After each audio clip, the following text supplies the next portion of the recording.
Welcome back to Top 5 Repairs. How do you know you have a failing engine oil level sensor?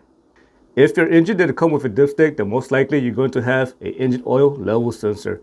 Basically, the engine oil level sensor is an electronic dipstick, and its purpose is to measure the oil level in the oil pan.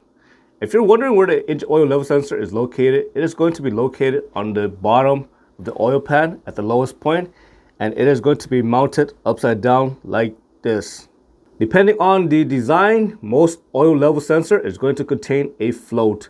So basically, when the oil level is high, the float is going to rise. And when oil level is low in the oil pan, the float is going to sink. And by rising and falling, it is going to send a signal to the engine control module, and the engine control module will use this data to determine what to do with it. For example, if engine oil is low, the engine control module is going to activate the engine oil warning light.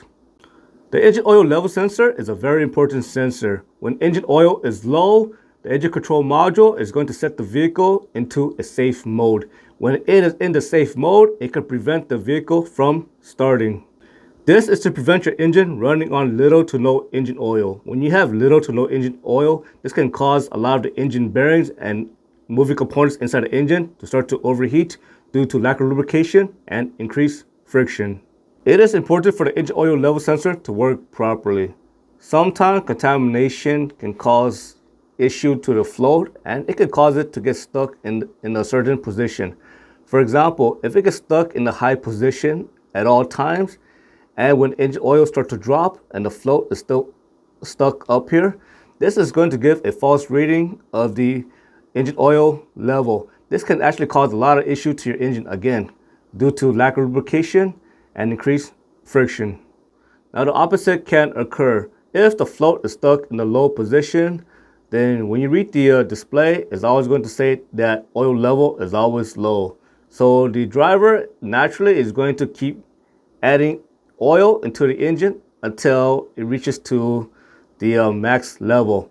But what if they keep adding engine oil and the display keeps showing is always low? This can actually cause the engine to be overfilled with engine oil. What causes the engine oil level sensor to fail? And the number one reason is going to be damage. Since the oil level sensor is located on the bottom end of the oil pan, the wire and the connector is exposed. And when you start driving, objects from the road can actually hit the wire and the connector, and it can cause damage to it. And of course, this can cause an open or shorted circuit. Now, the next reason why the oil level sensor starts to fail is going to be caused by oil leak. If you have an oil leak caused by a bad oil pan, all that engine oil can get all over the sensor and the connector, and it can cause issue to it, and it can cause the oil level sensor to not work properly, and it can trigger oil level sensor codes. If you're going to change your engine oil level sensor, make sure to drain your engine, because if you pull out the engine oil level sensor, it is going to cause a lot of oil to gush out. I hope you found this video useful. As always, thank you for watching, and subscribe to Top 5 Auto Repairs.